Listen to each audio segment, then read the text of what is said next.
ఆంధ్రప్రదేశ్ ముఖ్యమంత్రిగా పనిచేశాడు. సంజీవయ్య ఒక భారతీయ రాష్ట్రానికి మొదటి దళిత ముఖ్యమంత్రి. ఆయన అఖిల భారత కాంగ్రెస్ కమిటీ అధ్యక్షుడైన మొదటి దళిత నాయకుడు కూడా.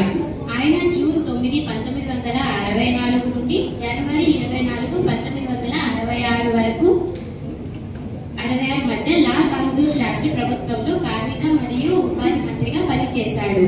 ఆయన భారతదేశంలో అతి చిన్న వయస్కుడైన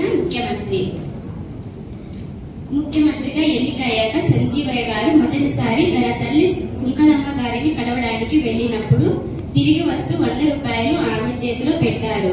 ఆమె 100 రూపాయలు తీసుకుంటూ నాకంటే నువ్వు ఉన్నావు, నాలాంటి ఎంతో మంది పేదలకు సహాయం చేయడానికి ఎవరు ఉన్నారు అని ప్రశ్నించింది. ఆవిడ ప్రశ్న సంజీవయ్య గారి మనసుని తొలిచి వేసింది. ఆ ఆలోచన నుండి పుట్టిందే వృద్ధాప్య మరియు వితంతుల పెన్షన్.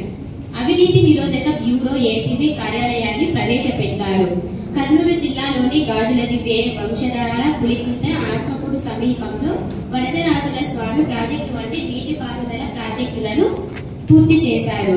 1950లో సంజీవయ్య కృష్ణవేణి అనే దళిత ఉపాధ్యాయురాలిని వివాహం చేసుకున్నాడు.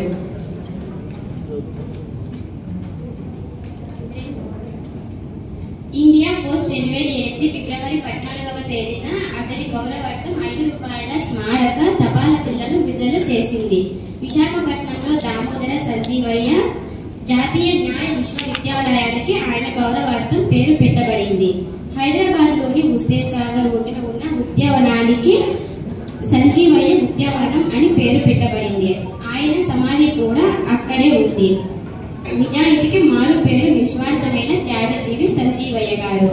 మే 8, 1972వ తేదీన సంజీవయ్య గారు మరణించాడు. Thank you.